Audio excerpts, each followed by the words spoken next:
আসসালামু আলাইকুম ওয়া রাহমাতুল্লাহি ওয়া বারাকাতুহু। ইন্নাল হামদালিল্লাহ ওয়াস সালাতু ওয়াস সালামু আলা রাসূলিল্লাহ। আম্মা বা'দ ফাআউযু বিল্লাহি মিনাশ শাইতানির রাজীম। বিসমিল্লাহির রাহমানির রাহিম। ওয়া নাফসিন ওয়া মা সাওয়াহা ফাআলহামাহা ফুজুরাহা ওয়া তাকওয়াহা। ক্বাদ আফলাহা মান যাক্কাহা ওয়া ক্বাদ খাবা মান দাসসাহা। ওয়া ক্বালা রাসূলুল্লাহি সাল্লাল্লাহু আলাইহি ওয়াসাল্লাম কাফা বিল মারই কাযিবান আন ইউহাদ্দিসা বিকুল্লি মা সামিআ। সাদাকাল্লাহুল আযীম। দূরে কাছের দেশের ও প্রবাসীর যারা যেখান থেকে যুক্ত হয়েছেন আরটিভির নিয়মিত আয়োজন প্রাণ নিবেদিত প্রশ্ন করুন অনুষ্ঠানে আপনাদের অন্তরের অন্তঃস্থল থেকে আন্তরিক মোবারকবাদ জানাচ্ছি। আমি আব্দুল লতিফ সোহাগ গাজী। প্রিয় দর্শক, আপনাদের করা প্রশ্নের উত্তর দেবার জন্য প্রতি রবিবার ও সোমবার বিকেল ৬টা ৫ মিনিটে সরাসরি উত্তর দেবার জন্য আমরা বাংলাদেশের পথিত যোশা আলিমদেরকে আমন্ত্রণ জানিয়ে থাকি এই গুরুত্বপূর্ণ আয়োজনে। এরই ধারাবাহিকতায় আজ আমরা স্টুডিওতে আমন্ত্রণ জানিয়েছি বিশিষ্ট ইসলামিক চিন্তাবিদ, গবেষক, মিডিয়া ব্যক্তিত্ব, চেয়ারম্যান আল হিদায়া ফাউন্ডেশনের চেয়ারম্যান মোহাম্মদ আলী হাফিজাহুল্লাহ। আসসালামু আলাইকুম ওয়া রাহমাতুল্লাহ। ওয়ালাইকুম আসসালাম ওয়া রাহমাতুল্লাহ। কেমন আছেন আপনি? আলহামদুলিল্লাহ, বারাকাল্লাহ ফিক। আপনি কেমন আছেন? আলহামদুলিল্লাহ, আল্লাহ সুবহানাহু ওয়া তাআলা আমাদের ভালো রেখেছেন। জাযাকাল্লাহ খাইর। প্রিয় দর্শক, আজকের সম্মানিত মেহমান মুফতি মোহাম্মদ আলী হাফিজাহুল্লাহর সাথে আমরা পরিচয় হলাম। আজকের আলোচ্য বিষয় আমরা রেখেছি মুহররম মাসের গুরুত্ব ও তাৎপর্য। এইখান থেকে আমরা কী ধরনের শিক্ষা পেয়ে থাকি, অর্থাৎ মুহররমের শিক্ষা। এই মাসে কী ধরনের শিক্ষাগুলো রয়েছে, এই শিক্ষাগুলোর উপরে আমরা আলোচনা করব এবং একই সাথে এটি জীবন ঘনিষ্ঠ নানা ধরনের বিষয় রয়েছে। সেই বিষয়গুলোর উপরে প্রশ্ন রাখুন টিভি স্ক্রিনে দেখানো নম্বরে। সেই সাথে প্রশ্ন লিখতে পারেন আরটিভির ফেসবুক পেজ এবং আরটিভি ইসলামিক শো ফেসবুক পেজের কমেন্টে। সেখান থেকে আপনার পছন্দের প্রশ্নটিও কিন্তু আমরা সংগ্রহ করে থাকি। যে শুকরিয়া আল্লাহ রাব্বুল আলামিনের কাছে যে আপনার মতো একজন আমরা বিদগ্ধ আলিমদিনকে পেয়েছি আজকে, আলহামদুলিল্লাহ। জাযাকুমুল্লাহ। আজকের যে আলোচ্য বিষয় আমরা রেখেছি যে মুহররম মাসের গুরুত্ব, তাৎপর্য, তার উপরেই শিক্ষা। মূলত আমরা শিক্ষা নিয়ে আজকে আলোচনা করতে চাই। এই মাসে নানা ধরনের আমরা আয়োজন করে থাকছি। পুরো যে 10টা দিন গেল, এই 10 দিন কেন্দ্র করে আমরা যেটা দেখলাম, এই মাসে কেউ রোজা রাখছেন, আবার কেউ মিছিল করছেন, আবার ইতিহাস বর্ণনা করছেন। সব মিলে নানা ধরনের শিক্ষা কিন্তু আমরা দেখছি এই মাসে রয়েছে এবং পরবর্তীতে দিনগুলোও রয়েছে। আমরা জানতে চাইব যে 10টি দিন গেল, এখান থেকে আমরা কী ধরনের শিক্ষা পেয়েছি। মাশাআল্লাহ, খুবই গুরুত্বপূর্ণ একটি বিষয়। মুহররম মাসে আসলে পুরো মাসটার মধ্যে আমাদের শিক্ষা আছে। আমরা শুধুমাত্র মুহররমের 10 তারিখের শিক্ষাটা নিয়ে আলোচনা করে থাকি। আর সেই আলোচনার ক্ষেত্রেও কেউ সঠিক আলোচনা করে, কেউ বা এখানে ভুল বা বিভ্রান্ত আলোচনা অ্যাড করে দেয়।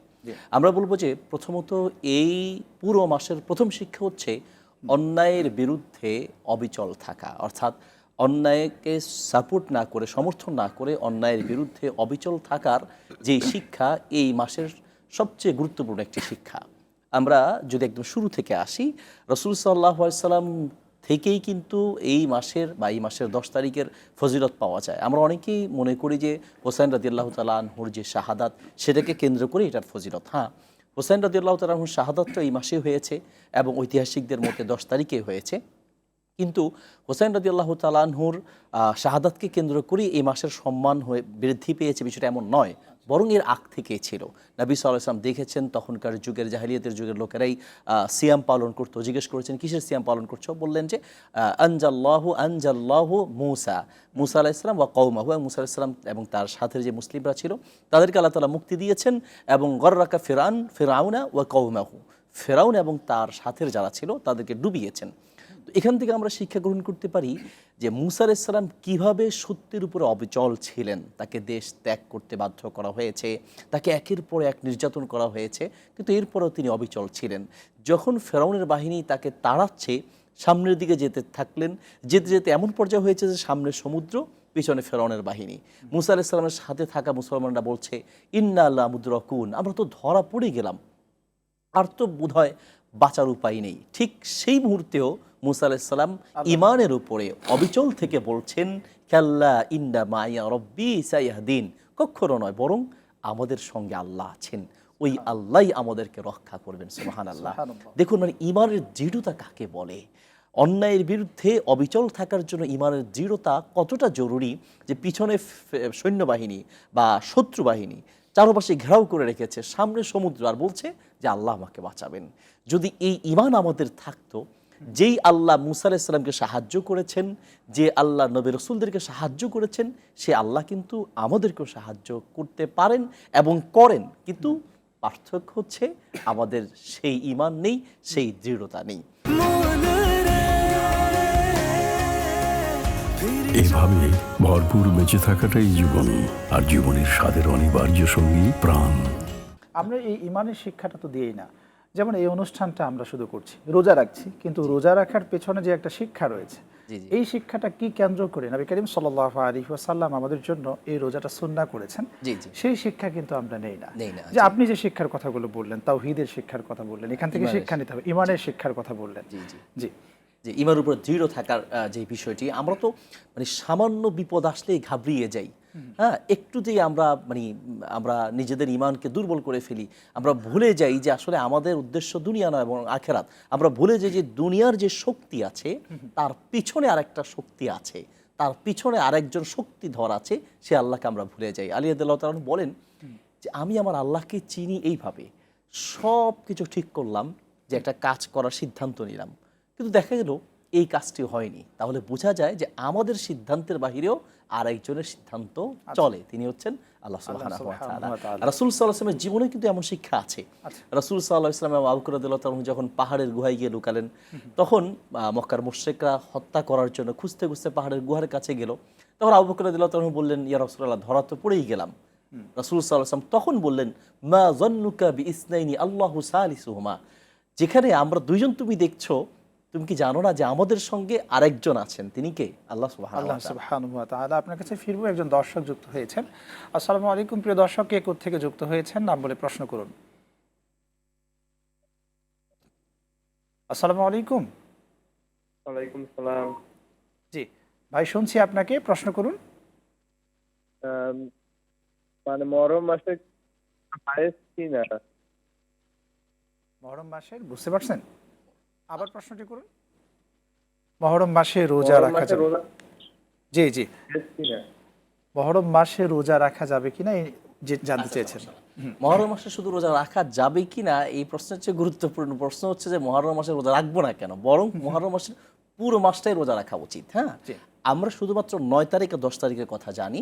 হ্যাঁ, এটা ঠিক আছে, রাসূল সাল্লাল্লাহু আলাইহি ওয়াসাল্লাম মহরম মাসের 10 তারিখে রোজা রেখেছেন এবং তিনি জীবনের শেষ বছরে গিয়ে আরও একটি রোজা বাড়িয়ে রাখতে চেয়েছেন, সেটাকে তাসুয়া বা 9 তারিখ বলেন। রাসূল সাল্লাল্লাহু আলাইহি ওয়াসাল্লাম কিন্তু 9 তারিখ রাখতে পারেননি, কিন্তু উনি তিনি বলেছেন, যেহেতু যদি আশা পোষণ হায়াত- করেছেন, জি, জি। সেই হিসেবে ওটা আমাদের জন্য সুন্নাহ। সুন্নাহ। বাকি কেউ যদি কারণবশত 10 তারিখ রোজা রাখে, শুধু 10 তারিখও রাখে, তাহলে তার রোজা আদায় হয়ে যাবে, কিন্তু অবশ্যই উত্তম হচ্ছে 9 তারিখ এবং 10 তারিখ রোজা রাখা। বাকি এই দুটো আমরা জানি, কিন্তু পুরো মহরম মাস কিন্তু ফজিলতপূর্ণ, এই আলোচনা আমাদের মাঝে নেই। রাসূল সাল্লাল্লাহু আলাইহি ওয়াসাল্লাম বলেছেন, আফদলুস সিয়াম বাদা রমাদান শাহরুল্লাহিল মুহাররম, আল্লাহর কাছে রমাদানের পরে সবচেয়ে ফজিলতপূর্ণ যেই মাসটি রোজা রাখার জন্য সবচেয়ে ফজিলতপূর্ণ, তা হচ্ছে মুহাররম মাস।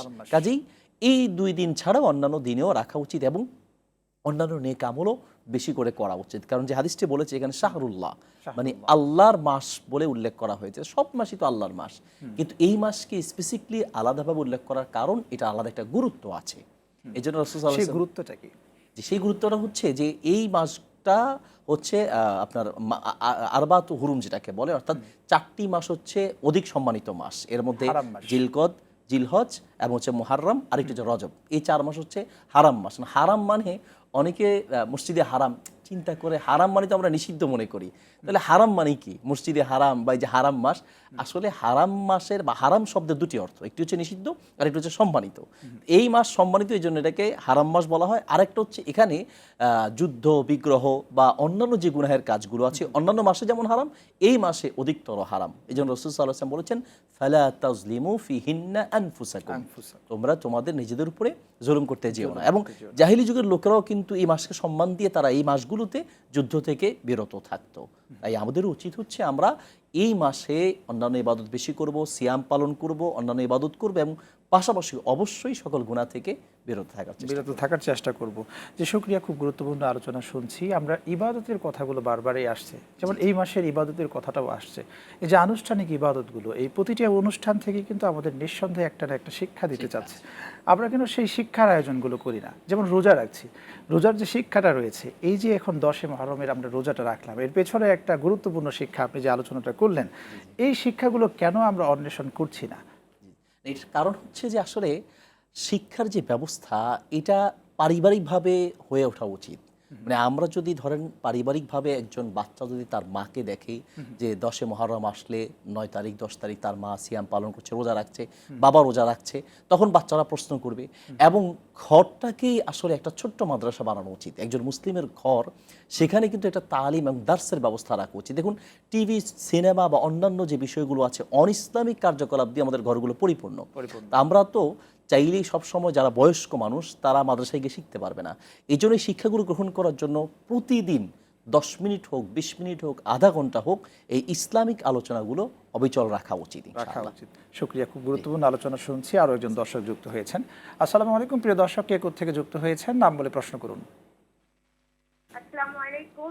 ওয়ালাইকুম সালাম, শুনছি আপনাকে, প্রশ্ন করুন। হুজুর, এখন তো মুহররম মাস চলতেছে, আমি এই মুহররম মাসে যদি অন্য নিয়তে যদি রোজা রাখি, তাহলে কি মুহররম মাসের রোজার ফজিলত থেকে বঞ্চিত হব?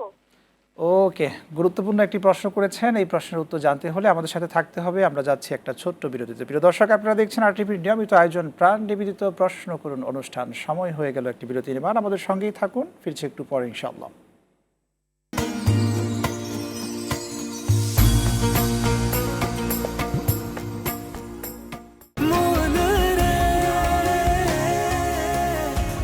এভাবে ভরপুর বেঁচে থাকাটাই জীবন, আর জীবনের স্বাদের অনিবার্য সঙ্গী প্রাণ।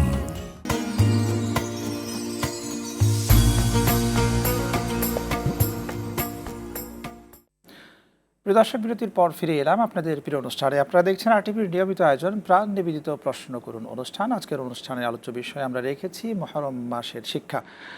এ বিষয়ে আলোচনা করছেন মুফতি মোহাম্মদ আলী হাফিজাহুল্লাহ। জি আলহামদুলিল্লাহ, একজন দর্শক বিরতির পূর্বে আমাদের কাছ থেকে জানতে চেয়েছেন মুহররম মাসে আমরা যদি রোজা রাখি, অন্য কোনো নিয়তে রোজা রাখা যাবে কিনা। আচ্ছা, মাশাআল্লাহ, খুবই গুরুত্বপূর্ণ বিষয়। মুহররম মাসের 10 তারিখে যে ফজিলত, রাসূল সাল্লাল্লাহু আলাইহি ওয়াসাল্লাম যেটা বলেছেন যে পূর্বের 1 বছরের গুনাহ মাফ হবে। মুহররম মাসের 10 তারিখের এই ফজিলতটা পেতে হলে তাকে এই নিয়তেই রাখতে হবে, 10 তারিখ। আর সাথে যেহেতু নবী সাল্লাল্লাহু আলাইহি ওয়াসাল্লাম 9 তারিখের কথা বলেছেন, 9 এবং 10 এই 2 দিন অন্য নিয়তে রাখলে এই সওয়াবটা পাওয়া যাবে না। এই সওয়াবটা পেতে হলে স্পেসিফিকলি এই নিয়তে রাখতে হবে। আর বাকি যে দিনগুলো আছে মুহররম মাসের, সেই দিনগুলোতে অন্য যে কোনো নিয়তে রাখা যাবে। কারো যদি কাজা, যেহেতু একজন বোন প্রশ্ন করেছেন, তো কাজা থাকতে পারে বোনদের, তো সেক্ষেত্রে কাজার নিয়ত করতে পারে, বা অন্যান্য যে সকল সিয়াম আছে তার যদি মানতের থাকে অন্যান্য দিনগুলোতে রাখতে পারবে। তবে 9 এবং 10 তারিখে রাখতে চাইলে মুহররমের 10 এবং 9 তারিখে যে ফজিলত, ওই ফজিলতের নিয়তে রাখতে হবে। একটার ভিতর আরেকটা প্রবেশ করানো যাবে না। একটার ভিতর আরেকটা প্রবেশ করানো যাবে না। আমরা যেমন 1 থেকে 10 এর মধ্যেই যে ফজিলতটা শুনলাম, আপনার থেকে প্রশ্ন করবো ইনশাআল্লাহ। একজন দর্শকও আমাদের সাথে যুক্ত হয়েছেন। আসসালামু আলাইকুম প্রিয় দর্শক, কে কোত্থেকে নাম বলে প্রশ্ন করুন। সালাম, আমি মামুন রেজা বলছি নওগাঁ থেকে। আমার দুইটি প্রশ্ন। জি জি প্রিয় ভাই। 1 নম্বর হলো যে ঘুমের কারণে ফজরের নামাজ যদি ছুটে যায়, আর তারপরে যদি কোনো রকমে নামাজ পড়া না যায়, তাহলে জোহরের আগে সেই নামাজ পড়া যাবে কিনা ফজরের, ওকে, এবং 2 নম্বর প্রশ্ন সুন্নত সহকারে পড়তে হবে কিনা। আর 2 নম্বর হলো যে ভূমিকম্প এবং অন্যান্য প্রাকৃতিক দুর্যোগ থেকে রক্ষার জন্য এবং আকস্মিক বিপদ থেকে রক্ষার জন্য আমরা কি কি দোয়া আমল করব আল্লাহর কাছে। শুকরিয়া প্রিয় ভাই, গুরুত্বপূর্ণ 2টি প্রশ্ন করেছেন। আমাদের সাথে যুক্ত হওয়ার জন্য আন্তরিক মোবারকবাদ। প্রশ্ন 2টির উত্তর জানতে চাই। মাশাআল্লাহ, প্রথম প্রশ্ন হচ্ছে ফজরের নামাজ যদি কেউ পড়তে না পারে তাহলে তিনি কখন পড়বেন? আমাদের দেশে একটা ভুল প্রচলন আছে, ফজর নামাজ পড়তে পারেনি তারা কি করেন, যখনই ঘুম থেকে জোহরের পর্যন্ত অপেক্ষা করেন যে জোহরের আগে পড়ে নেব। আবার অনেকে এই ভুলটাও করেন, যেহেতু আজকে ফজর পড়তে পারেনি যেহেতু, তাহলে আজকে আর পড়লাম না, আল্লাহ মাফ করুন। কেউ যদি ফজরের নামাজ পড়তে না পারেন সময় মতো, তাহলে অবশ্যই তিনি ঘুম থেকে উঠে যত দ্রুত পারেন ফজরের নামাজটা পড়ে নেবেন। বাকি যখনই উঠবেন তখনই। হ্যাঁ, এখন এমন টাইমে উঠেছেন যখন নিষিদ্ধ সময়, ওই সময় পড়া যাবে কিনা এটা নিয়ে ওলামাদের মাঝে একটু মতভেদ আছে। এক পক্ষের ওলামা ইকরাম বলেছেন যে নিষিদ্ধ সময় না পড়ে অপেক্ষা করে তারপরে পড়বে। আর এক পক্ষের ওলামাদের মত হচ্ছে যে নিষিদ্ধ সময় হলেও যেহেতু তার ঘুম তখন ভেঙেছে তখন পড়ে নেবেন। বাকি এটাকে ইচ্ছাকৃতভাবে জোহর পর্যন্ত নিয়ে যাওয়া বা এটাকে সময় বিলম্ব করা মোটেও সমীচীন হবে না। এক। দ্বিতীয় যে প্রশ্নটি তিনি করেছেন তা হচ্ছে প্রাকৃতিক দুর্যোগ বা আকস্মিক যে সকল বিপদ, এগুলো থেকে বাঁচার জন্য আমরা কি করতে পারি। প্রথম কথা হচ্ছে প্রত্যেকটা মুহূর্তকে প্রত্যেকটা মুহূর্তে অবশ্যই আল্লাহকে স্মরণে রাখা এবং বিশেষ করে সকাল সন্ধ্যার যে আমলগুলো আছে এই আমলগুলো নিয়মিত করা, ঘর থেকে বের হওয়ার সময় ছোট্ট একটা দোয়া পড়ে ঘর থেকে বের হওয়া।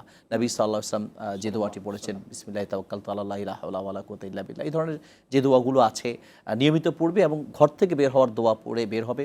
ঘরে প্রবেশ করার সময় সালাম দিয়ে প্রবেশ করবে। নবী সাল্লাল্লাহু আলাইহি ওয়াসাল্লাম বলেছেন, মান দাখালা বাইতাহু বিসালামিন, যে ব্যক্তি ঘরে সালাম দিয়ে প্রবেশ করবে, ঘরে যতক্ষণ থাকবে ততক্ষণ আল্লাহর নিরাপত্তার মধ্যে থাকবে। আর বিশেষ করে সকাল সন্ধ্যার যে আমলগুলো আছে, আউযু বিকালিমাতিল্লাহি তাম্মাতি মিন শাররি মা খালাক, 3 বার করে পড়া, এটা কিন্তু বিপদ থেকে তাকে বাঁচায়। বিসমিল্লাহিল্লাযী লা ইয়াদুররু মা ইসমিহি শাইউন ফিল আরদি ওয়ালা ফিস সামাই ওয়া নিয়মিত পড়বে, নিয়মিত আমলের মধ্যে আনতে পারে। আমরা উত্তরটা পেয়েছি, একজন দর্শক যুক্ত হয়েছেন, প্রশ্নটা নিয়ে আসি। আসসালামু আলাইকুম, প্রিয় দর্শক, কে কোথা থেকে যুক্ত হয়েছেন নাম বলে প্রশ্ন করুন। জি হুজুর, আমার নাম সেলিম, আমি জি ব্রাহ্মণবাড়িয়া থেকে বলছি। জি, প্রশ্ন করুন। যে আল্লাহ আল্লাহু আল্লাহু আকবার লা ইলাহা ইল্লাল্লাহ, এই নামের মধ্যে কোন নামটা নিলে বেশি সওয়াব পাওয়া যায়?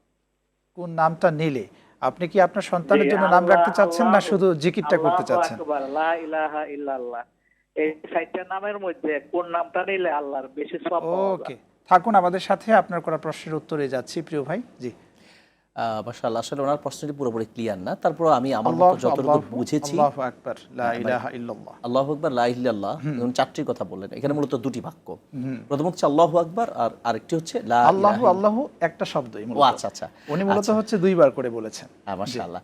আল্লাহু আল্লাহু, শুধু আল্লাহু আল্লাহু জিকির রাসূল সাল্লাল্লাহু আলাইহি ওয়াসাল্লাম বা সাহাবায়ে কেরাম ওইভাবে করেছেন তেমন কোনো প্রমাণ পাওয়া যায় না। শুধু একটি রায় তেমন পাওয়া যায় যে কিয়ামত হবে না ততদিন না পর্যন্ত যতদিন না মানুষ আল্লাহ আল্লাহ বলবে। তো এখানে আল্লাহ আল্লাহ শব্দটি 2 বার এসেছে।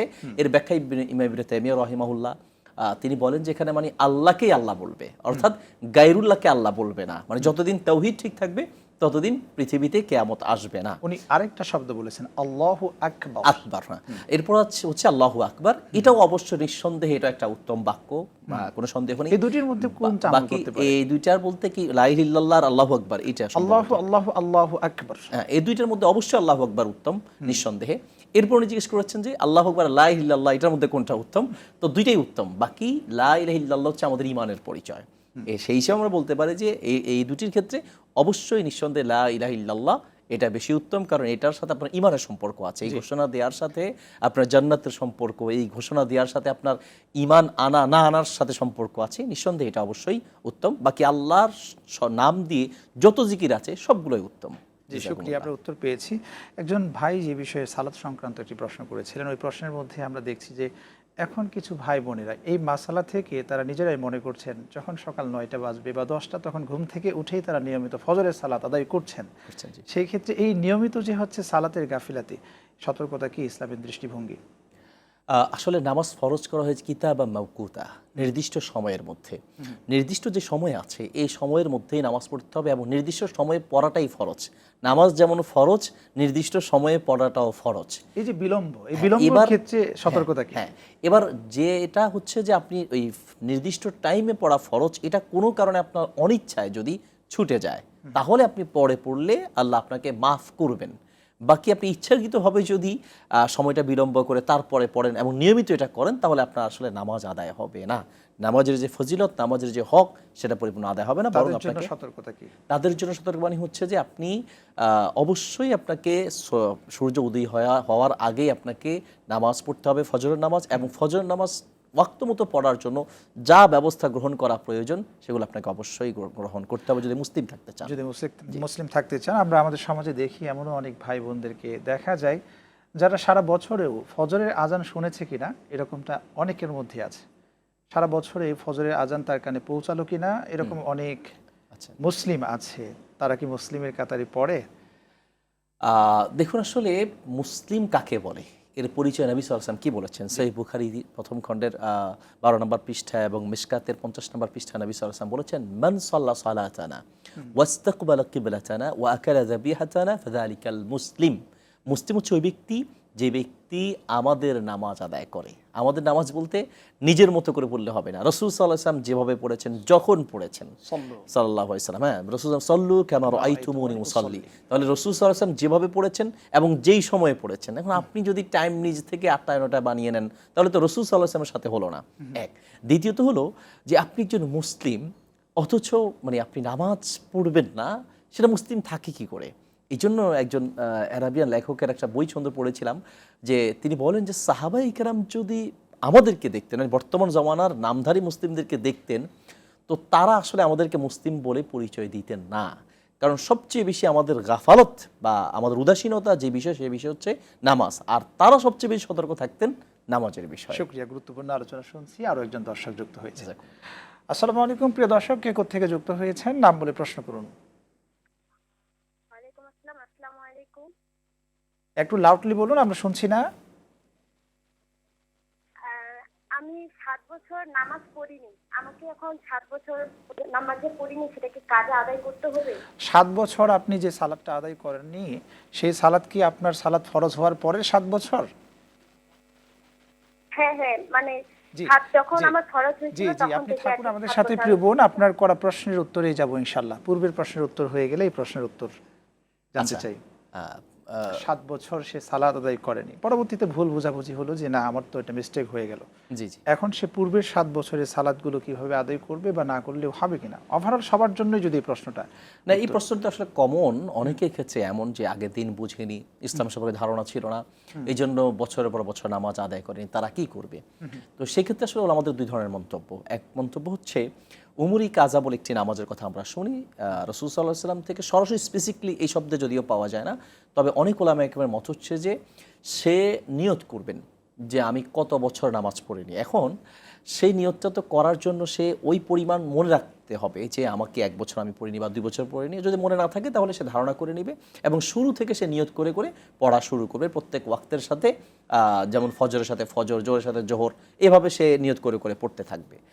এই হলো এক ধরনের মত। আরেকটি মত হচ্ছে, অ্যারাবিয়ান ওলামাদের মত হচ্ছে যে সে এই ক্ষেত্রে তওবা করবে, ইস্তেগফার করবে। প্রত্যেক ওয়াক্তের যে নামাজ, সেটা যেহেতু সে এত বছর পড়েনি, তখন জানতো না, এই জন্য সে বেশি করে নফল ইবাদত করবে। তখন এই নফল ইবাদতটা তার ফরজের ঘাটতি হিসেবে পূরণ করা হবে। শুকরিয়া, উত্তর পেয়েছি, অসংখ্য ধন্যবাদ। আপনার কাছে ফিরবো, একটা বিরতি নিয়ে আসি। ইনশাআল্লাহ। প্রিয় দর্শক, আপনারা দেখছেন RTVর নিয়মিত আয়োজন প্রাণ নিবেদিত প্রশ্ন করুন অনুষ্ঠান। সময় হয়ে গেল আরও একটি বিরতি নেবার, আমাদের সঙ্গেই থাকুন, ফিরছি একটু পরে ইনশাআল্লাহ।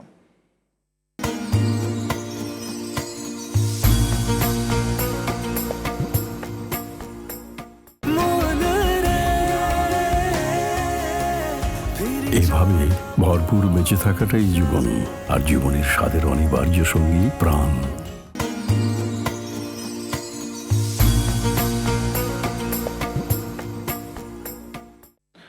প্রিয় দর্শক, বিরতির পর ফিরে এলাম আপনাদের প্রিয় অনুষ্ঠানে। আপনারা দেখছেন RTVর নিয়মিত আয়োজন প্রাণ নিবেদিত প্রশ্ন করুন অনুষ্ঠান। আজকের অনুষ্ঠানের আলোচ্য বিষয় আমরা রেখেছি মহরম মাসের শিক্ষা। এর উপর আলোচনা করছেন মুফতি মোহাম্মদ আলী হাফিজাহুল্লাহ। জি, আলহামদুলিল্লাহ, আমরা অনুষ্ঠানের শেষ পর্বে আছি একেবারে। এখানে গুরুত্বপূর্ণ বেশ কয়েকটি প্রশ্ন আপনাকে করতে চাই। আপনাকে পেয়েছি আজকে আমরা আলহামদুলিল্লাহ।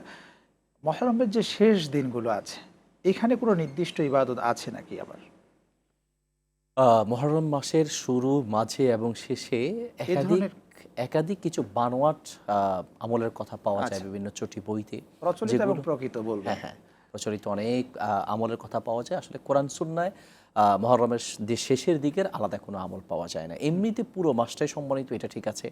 যে কোনো ইবাদত আপনি করতে পারেন, নির্দিষ্ট নিয়মের কোনো নামাজ নেই। শুধুমাত্র সিয়ামের ক্ষেত্রে 9 তারিখ এবং 10 তারিখ, তার মানে রোজা, মুহররম মাসের 9 এবং 10, 9 তারিখ না পারলে 10 এবং 11, এটা ওলামায়ে কেরাম কিয়াস করে বা গবেষণা করে বলেছেন। তো এই দুটি দিন, অর্থাৎ যে কোনো দুটি রোজা, 9 তারিখ 10 তারিখ অথবা 10 তারিখ 11 তারিখ, এই রোজাটা স্পেসিফিকলি আলাদাভাবে বলা আছে। আর পুরো মাসটাই হচ্ছে যে কোনো গুনাহ থেকে বেঁচে থাকার কথা বলা আছে।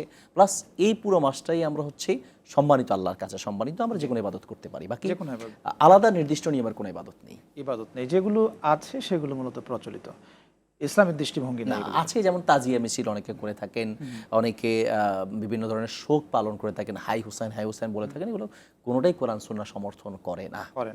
একজন দর্শক আমাদের সাথে যুক্ত হয়েছেন, ফোনটা নিয়ে আসি। আসসালামু আলাইকুম, প্রিয় দর্শক, কে কোত্থেকে নাম বলে প্রশ্ন করুন। আসসালামু আলাইকুম। আসসালামু আলাইকুম। ওয়ালাইকুম সালাম। জি, প্রশ্ন করুন। আমি এই টিভির পর্দায় আছি, এই যে পাশে।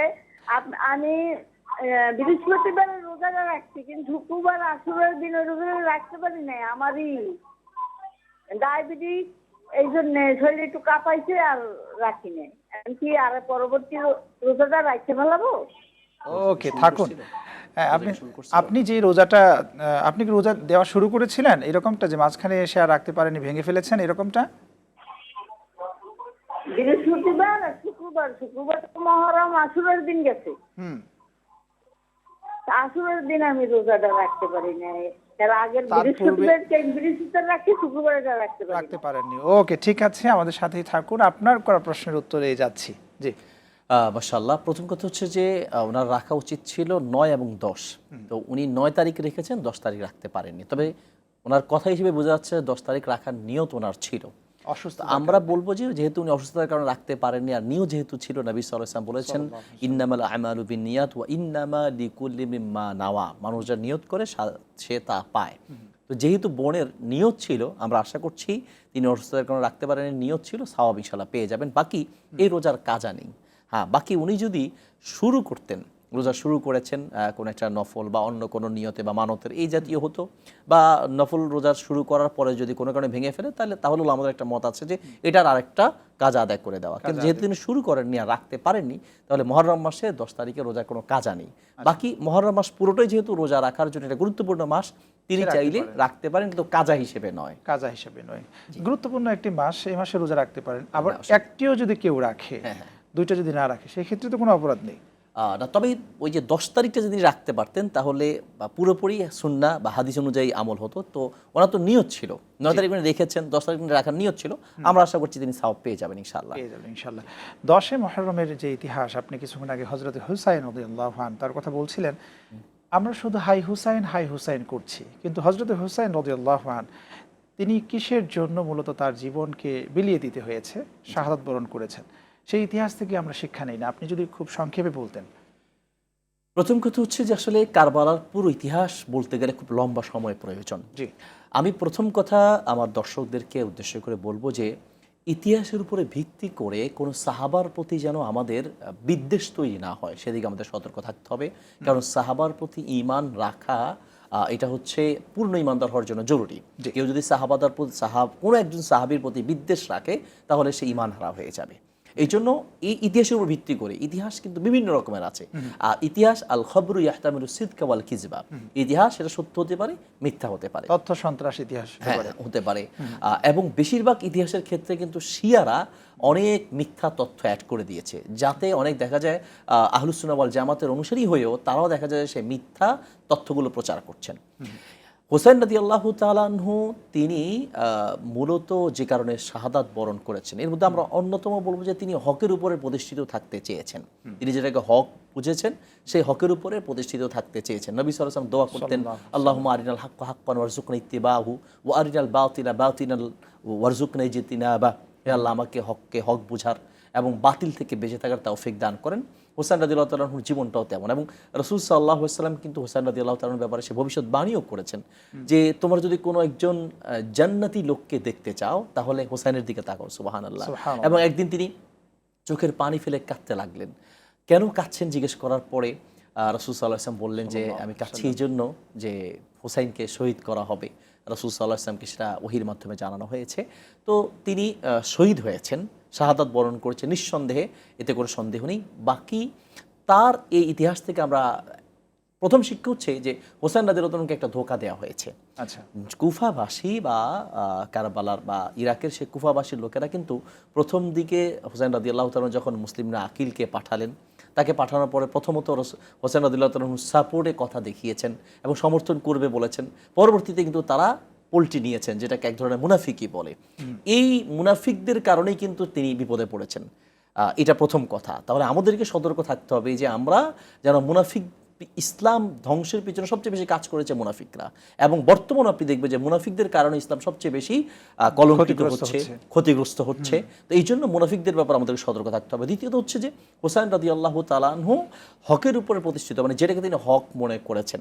তিনি কিন্তু আসলে তাদের সাথে যুদ্ধ করতে চাননি। তিনি কিন্তু 3টি প্রস্তাব দিয়েছিলেন। তিনি বলেছিলেন যে আমাকে ইয়েজিদের কাছে যাওয়ার সুযোগ দেওয়া হোক, অথবা আমাকে মদিনায় ফিরে যাওয়ার সুযোগ দেওয়া হোক, অথবা আমাকে ইসলামের অন্য কোনো রাষ্ট্রে যাওয়ার সুযোগ দেওয়া হোক। এখানে অনেকগুলো ভুল বোঝাবুঝি তৈরি হয়েছে। মূল কথা হচ্ছে আমরা হোসেন রাদিয়াল্লাহু তাআলা আনহুর এই ইতিহাস থেকে নিজের গায়ে আঁচড় দিয়ে গালে থাপ্পড় দিয়ে হাই হুসাইন করে, এটা বরং তার শিক্ষা নয়, এবং তার শিক্ষা হচ্ছে প্রকৃত ইসলামকে ধারণ করা প্রকৃত এবং ইসলামকে।